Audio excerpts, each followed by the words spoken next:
यदि आप कर्ज में डूबे हुए हैं और आर्थिक तंगी से परेशान हैं, तो आपको सूर्य देव के इस महामंत्र का जाप अवश्य करना चाहिए। यह मंत्र बहुत ही शक्तिशाली और प्रभावशाली मंत्र है। इस मंत्र के नियमित 108 बार जाप करने मात्र से ही कर्ज में शीघ्र ही मुक्ति मिलती है, धन और संपत्ति में वृद्धि होती है, घर परिवार में सौभाग्य और शांति बनी रहती है। इस मंत्र से आप कर्ज मुक्त हो जाओगे, धन वृद्धि आपके जीवन में होने लगेगी। सूर्य भगवान बहुत ही दयालु हैं, वह अपने भक्तों की मनोकामनाओं को पूरी करते हैं। इस महामंत्र के नियमित 108 बार जाप करने से आपकी सभी मनोकामनाएं पूरी हो जाएंगी और आपके जीवन में धन की कोई भी कमी नहीं रहेगी।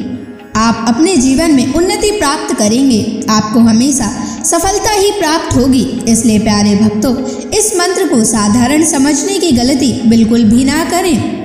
यह मंत्र बहुत ही प्रभावशाली मंत्र है। इस मंत्र का प्रभाव तुरंत ही दिखाई देने लगता है। अगर आप सच्ची श्रद्धा के साथ इस मंत्र का नियमित 108 बार जाप करेंगे तो आपका जीवन खुशियों से भर जाएगा और आपके जीवन में कभी भी धन की कमी नहीं आएगी। इसलिए प्यारे भक्तों, इस मंत्र का नियमित 108 बार जाप करें और पूरी श्रद्धा के साथ करें।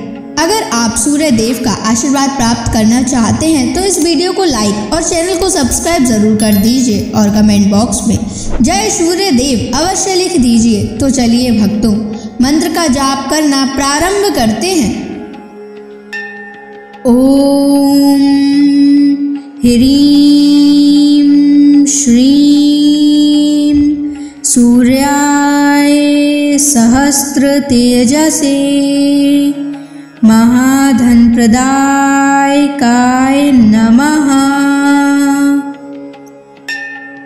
ओम ह्रीं श्रीं सूर्याय सहस्त्र तेजसे महाधनप्रदायकाय नमः।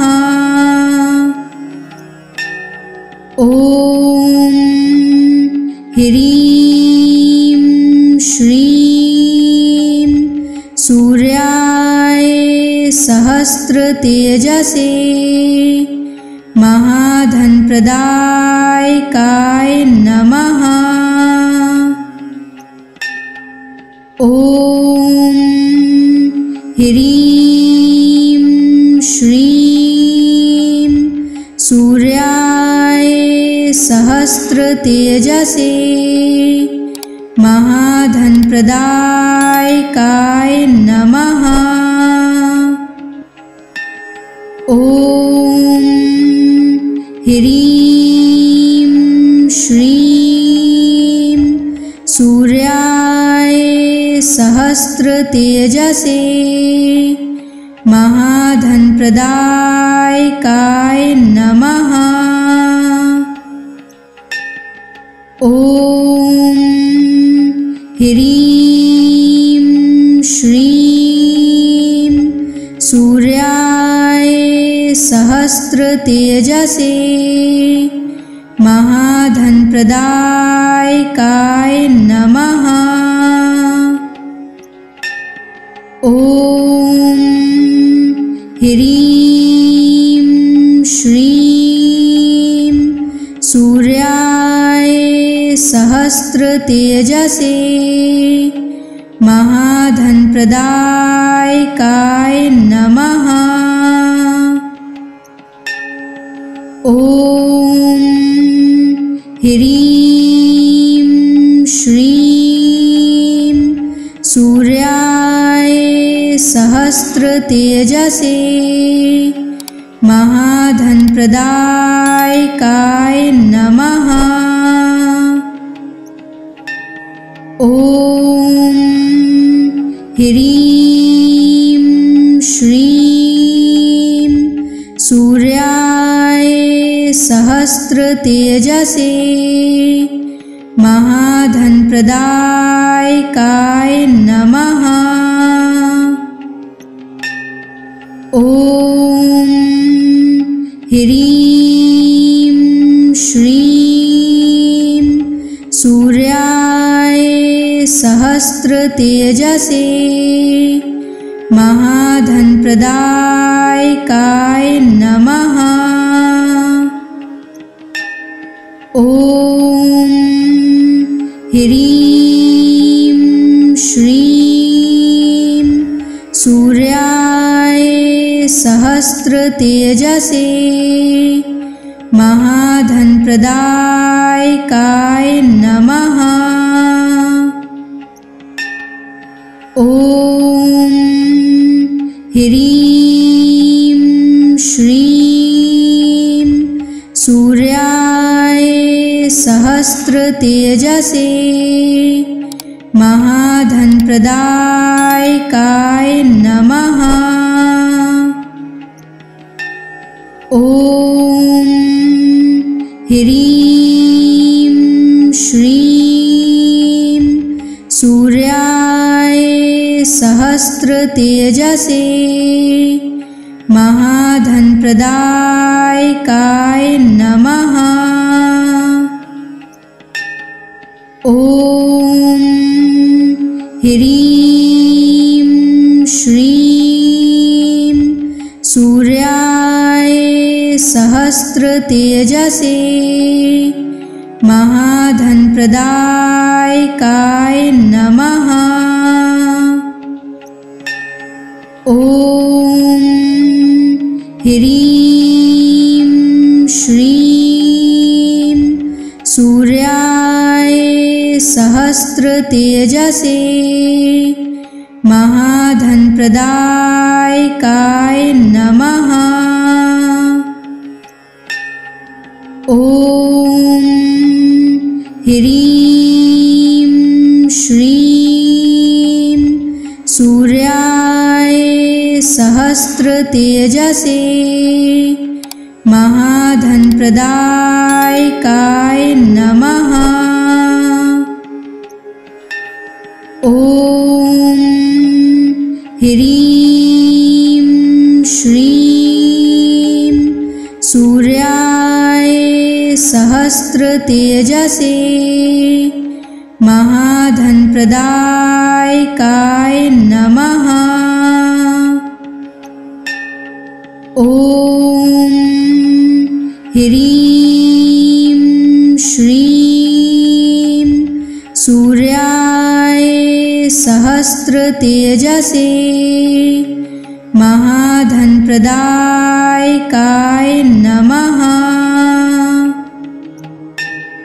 ॐ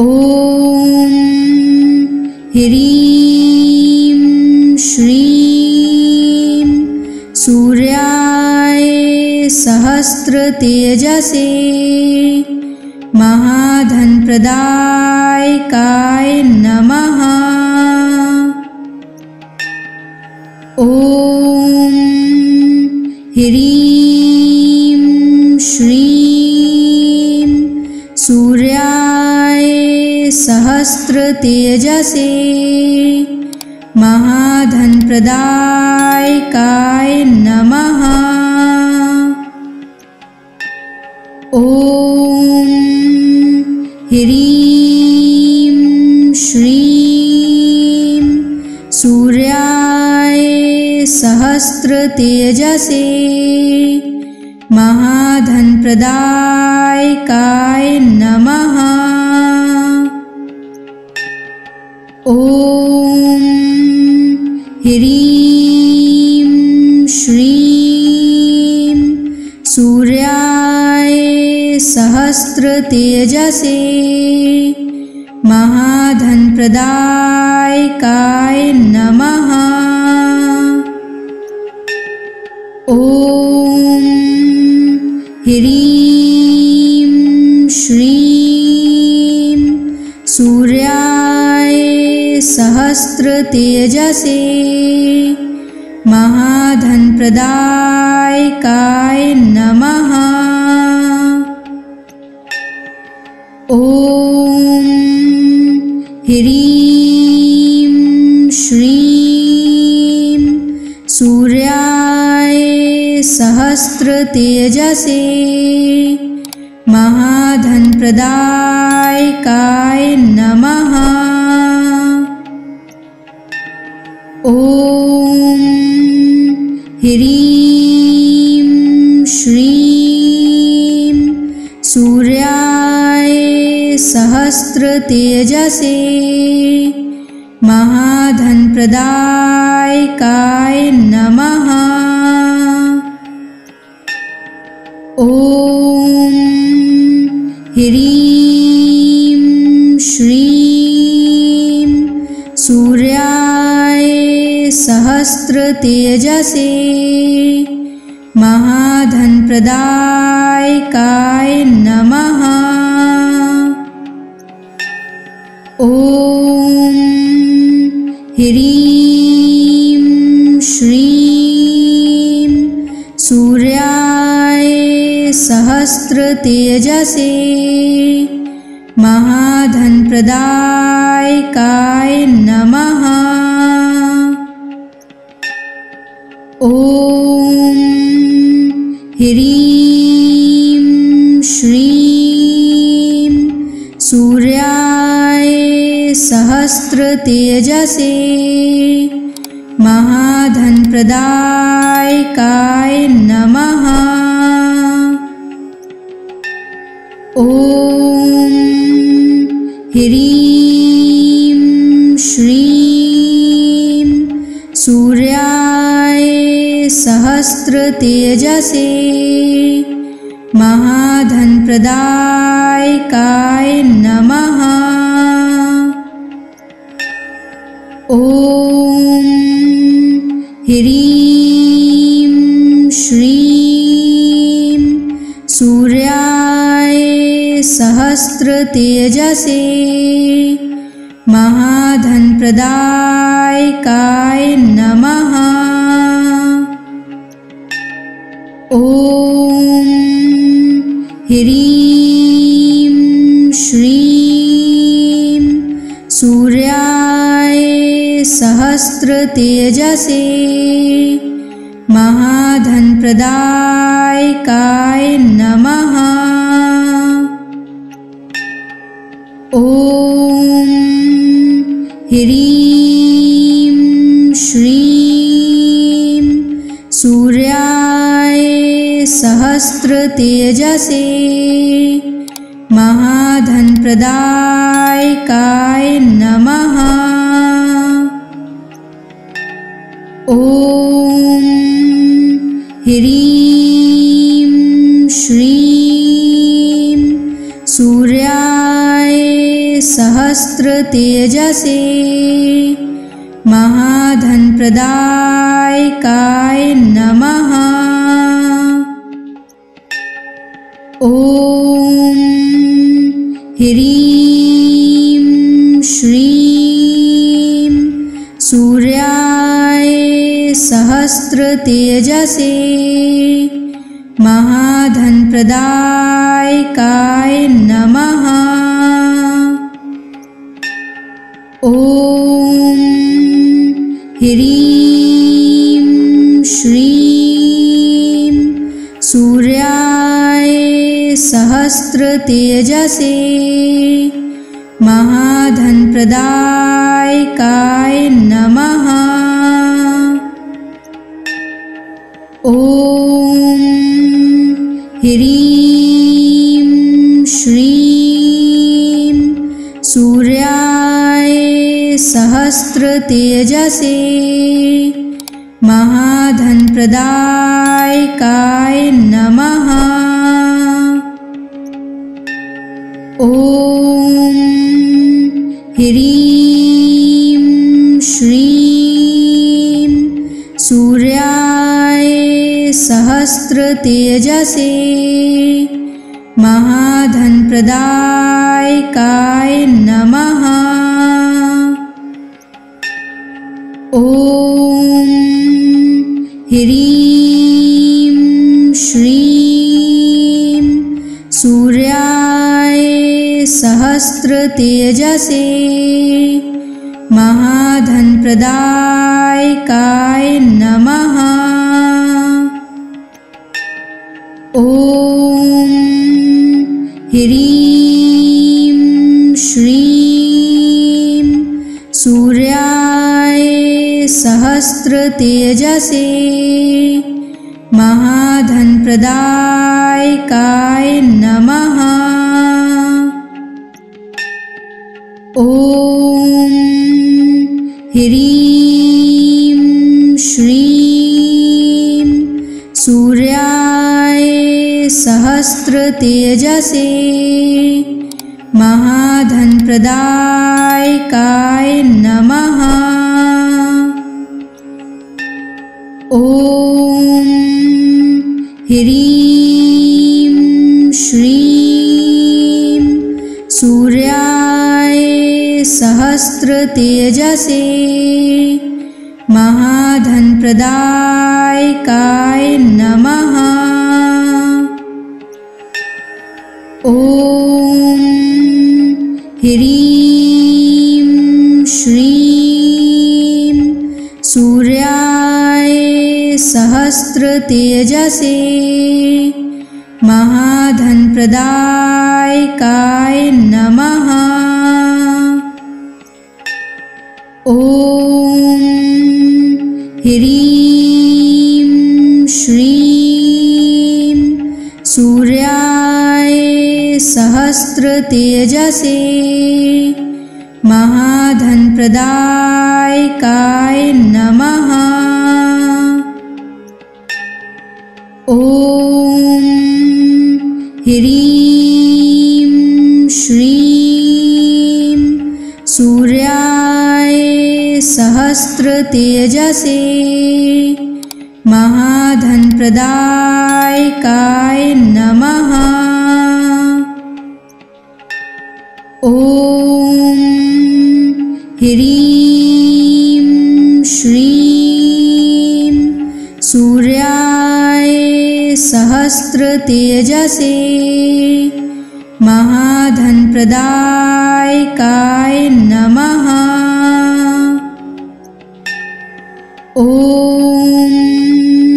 ह्रीं श्रीं सूर्याय सहस्रतेजसे महाधनप्रदायकाय नमः। ॐ ह्रीं श्रीं सूर्याय सहस्रतेजसे महाधनप्रदायकाय नमः। ॐ ह्रीं श्रीं सूर्याय सहस्रतेजसे महाधनप्रदायकाय नमः। ॐ ह्रीं श्रीं सूर्याय सहस्रतेजसे महाधनप्रदायकाय नमः। ॐ ह्रीं श्रीं सूर्याय सहस्रतेजसे महाधनप्रदायकाय नमः। ॐ ह्रीं श्रीं सूर्याय सहस्रतेजसे महाधनप्रदायकाय नमः। ॐ ह्रीं श्रीं सूर्याय सहस्रतेजसे महाधनप्रदायकाय नमः। ॐ ह्रीं श्रीं सूर्याय सहस्रतेजसे महाधनप्रदायकाय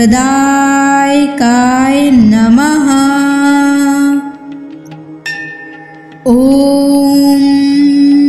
ह्रीं श्रीं सूर्याय सहस्रतेजसे महाधनप्रदायकाय नमः। ॐ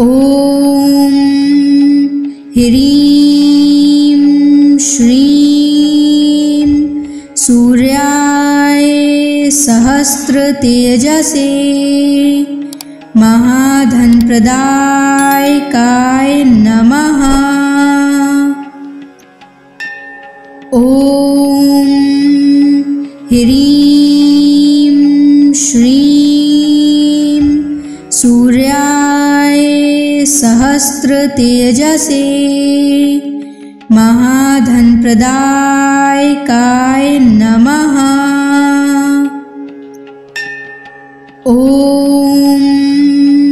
ह्रीं श्रीं सूर्याय सहस्रतेजसे महाधनप्रदायकाय नमः। ॐ ह्रीं श्रीं सूर्याय सहस्रतेजसे महाधनप्रदायकाय नमः। ॐ ह्रीं श्रीं सूर्याय सहस्रतेजसे महाधनप्रदायकाय नमः।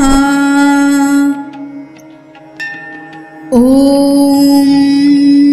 ह्रीं श्रीं सूर्याय सहस्रतेजसे महाधनप्रदायकाय नमः।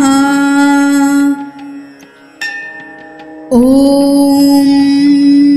ह्रीं श्रीं सूर्याय सहस्रतेजसे महाधनप्रदायकाय नमः। ॐ ह्रीं श्रीं सूर्याय सहस्रतेजसे महाधनप्रदायकाय नमः। ॐ ह्रीं श्रीं सूर्याय सहस्रतेजसे महाधनप्रदायकाय नमः। ॐ ह्रीं श्रीं सूर्याय सहस्रतेजसे महाधनप्रदायकाय नमः। ॐ ह्रीं श्रीं सूर्याय सहस्रतेजसे महाधनप्रदायकाय नमः। ॐ ह्रीं श्रीं सूर्याय सहस्रतेजसे महाधनप्रदायकाय नमः। ॐ ह्रीं श्रीं सूर्याय सहस्रतेजसे महाधनप्रदायकाय नमः। ॐ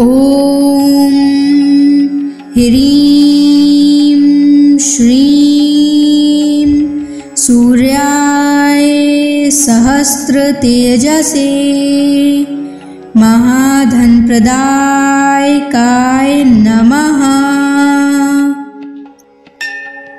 ॐ ह्रीं श्रीं सूर्याय सहस्रतेजसे महाधनप्रदायकाय नमः। ॐ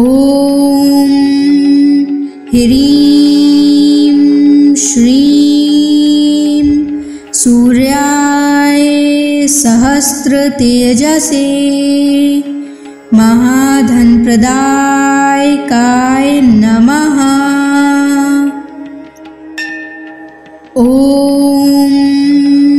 ह्रीं श्रीं सूर्याय सहस्रतेजसे महाधनप्रदायकाय नमः।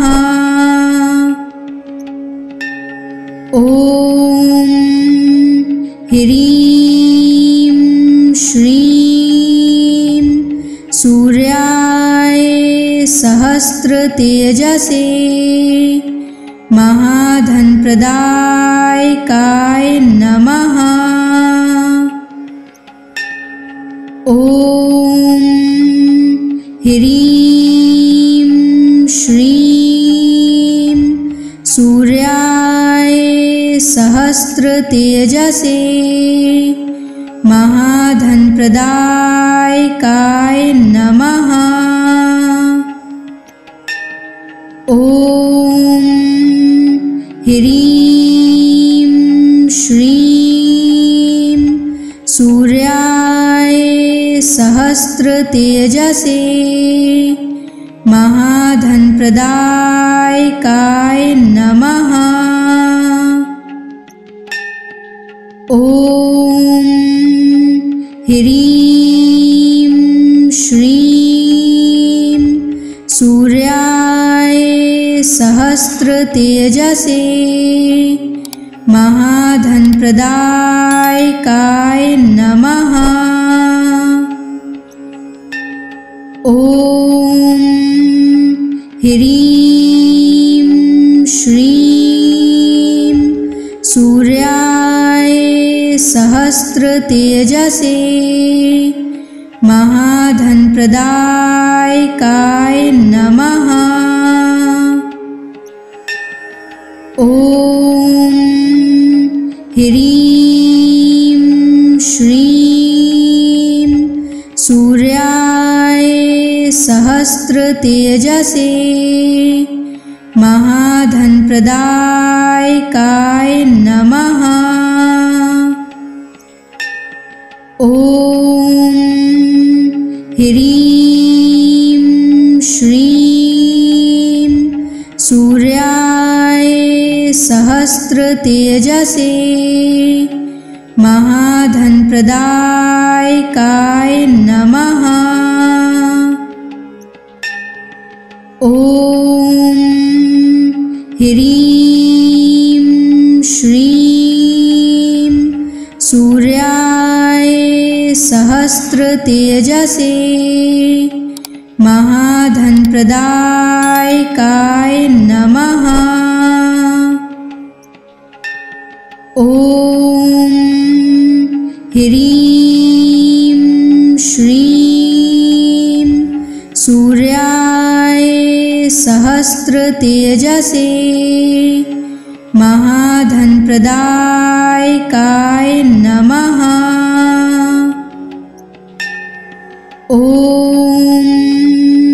ह्रीं श्रीं सूर्याय सहस्रतेजसे महाधनप्रदायकाय नमः।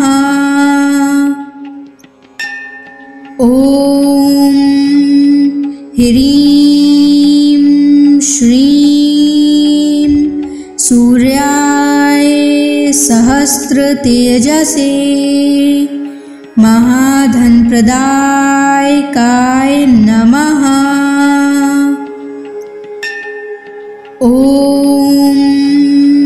ह्रीं श्रीं सूर्याय सहस्रतेजसे महाधनप्रदायकाय नमः। ॐ ह्रीं श्रीं सूर्याय सहस्रतेजसे महाधनप्रदायकाय नमः। ॐ ह्रीं श्रीं सूर्याय सहस्रतेजसे महाधनप्रदायकाय नमः। ॐ ह्रीं श्रीं सूर्याय सहस्रतेजसे महाधनप्रदायकाय नमः। ॐ ह्रीं श्रीं सूर्याय सहस्रतेजसे महाधनप्रदायकाय नमः। ॐ ह्रीं श्रीं सूर्याय सहस्रतेजसे महाधनप्रदायकाय नमः। ॐ ह्रीं श्रीं सूर्याय सहस्रतेजसे महाधनप्रदायकाय नमः। ॐ ह्रीं श्रीं सूर्याय सहस्रतेजसे महाधनप्रदायकाय नमः। ॐ ह्रीं श्रीं सूर्याय सहस्रतेजसे महाधनप्रदायकाय नमः। ॐ ह्रीं श्रीं सूर्याय सहस्रतेजसे महाधनप्रदायकाय नमः। ॐ ह्रीं श्रीं सूर्याय सहस्रतेजसे महाधनप्रदायकाय नमः। ॐ ह्रीं श्रीं सूर्याय सहस्रतेजसे महाधनप्रदायकाय नमः। ॐ ह्रीं श्रीं सूर्याय सहस्रतेजसे महाधनप्रदायकाय नमः। ॐ ह्रीं श्रीं सूर्याय सहस्रतेजसे महाधनप्रदायकाय नमः। ॐ ह्रीं श्रीं सूर्याय सहस्रतेजसे महाधनप्रदायकाय नमः। ॐ ह्रीं श्रीं सूर्याय सहस्रतेजसे महाधनप्रदायकाय नमः। ॐ ह्रीं श्रीं सूर्याय सहस्रतेजसे महाधनप्रदायकाय नमः। ॐ ह्रीं श्रीं सूर्याय सहस्रतेजसे महाधनप्रदायकाय नमः। ॐ ह्रीं श्रीं सूर्याय सहस्रतेजसे महाधनप्रदायकाय नमः। ॐ ह्रीं श्रीं सूर्याय सहस्रतेजसे महाधनप्रदायकाय नमः। ॐ ह्रीं श्रीं सूर्याय सहस्रतेजसे महाधनप्रदायकाय नमः। ॐ ह्रीं श्रीं सूर्याय सहस्रतेजसे महाधनप्रदायकाय नमः। ॐ ह्रीं श्रीं सूर्याय सहस्रतेजसे महाधनप्रदायकाय नमः। ॐ ह्रीं श्रीं सूर्याय सहस्रतेजसे महाधनप्रदायकाय नमः। ॐ ह्रीं श्रीं सूर्याय सहस्रतेजसे महाधनप्रदायकाय नमः। ॐ ह्रीं श्रीं सूर्याय सहस्रतेजसे महाधनप्रदायकाय नमः। ॐ ह्रीं श्रीं सूर्याय सहस्रतेजसे महाधनप्रदायकाय नमः। ॐ ह्रीं श्रीं सूर्याय सहस्रतेजसे महाधनप्रदायकाय नमः। ॐ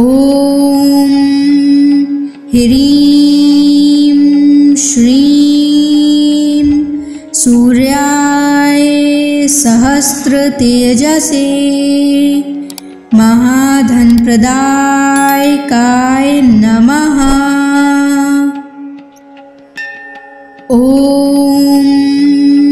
ह्रीं श्रीं सूर्याय सहस्रतेजसे महाधनप्रदायकाय नमः। ॐ ह्रीं श्रीं सूर्याय सहस्रतेजसे महाधनप्रदायकाय नमः। ॐ ह्रीं श्रीं सूर्याय सहस्रतेजसे महाधनप्रदायकाय नमः। ॐ ह्रीं श्रीं सूर्याय सहस्रतेजसे महाधनप्रदायकाय नमः। ॐ ह्रीं श्रीं सूर्याय सहस्रतेजसे महाधनप्रदायकाय नमः। ॐ ह्रीं श्रीं सूर्याय सहस्रतेजसे महाधनप्रदायकाय नमः। ॐ ह्रीं श्रीं सूर्याय सहस्रतेजसे महाधनप्रदायकाय नमः। ॐ ह्रीं श्रीं सूर्याय सहस्रतेजसे महाधनप्रदायकाय नमः। ॐ ह्रीं श्रीं सूर्याय सहस्रतेजसे महाधनप्रदायकाय नमः। ॐ ह्रीं श्रीं सूर्याय सहस्रतेजसे महाधनप्रदायकाय नमः। ॐ ह्रीं श्रीं सूर्याय सहस्रतेजसे महाधनप्रदायकाय नमः। ॐ ह्रीं श्रीं सूर्याय सहस्रतेजसे महाधनप्रदायकाय नमः। ॐ ह्रीं श्रीं सूर्याय सहस्रतेजसे महाधनप्रदायकाय नमः। ॐ ह्रीं श्रीं सूर्याय सहस्रतेजसे महाधनप्रदायकाय नमः। ॐ ह्रीं श्रीं सूर्याय सहस्रतेजसे सहस्रतेजसे महाधनप्रदायकाय नमः। ॐ ह्रीं श्रीं सूर्याय सहस्रतेजसे महाधनप्रदायकाय नमः। ॐ ह्रीं श्रीं सूर्याय सहस्रतेजसे महाधनप्रदायकाय नमः। ॐ ह्रीं श्रीं सूर्याय सहस्रतेजसे महाधनप्रदायकाय नमः। ॐ ह्रीं श्रीं सूर्याय सहस्रतेजसे महाधनप्रदायकाय नमः। ॐ ह्रीं श्रीं सूर्याय सहस्रतेजसे महाधनप्रदायकाय नमः। ॐ ह्रीं श्रीं सूर्याय सहस्रतेजसे महाधनप्रदायकाय नमः। ॐ ह्रीं श्रीं सूर्याय सहस्रतेजसे महाधनप्रदायकाय नमः। ॐ ह्रीं श्रीं सूर्याय सहस्रतेजसे महाधनप्रदायकाय नमः। ॐ ह्रीं श्रीं सूर्याय सहस्रतेजसे महाधनप्रदायकाय नमः। ॐ ह्रीं श्रीं सूर्याय सहस्रतेजसे महाधनप्रदायकाय नमः। ॐ ह्रीं श्रीं सूर्याय सहस्रतेजसे महाधनप्रदायकाय नमः। ॐ ह्रीं श्रीं सूर्याय सहस्रतेजसे महाधनप्रदायकाय नमः। ॐ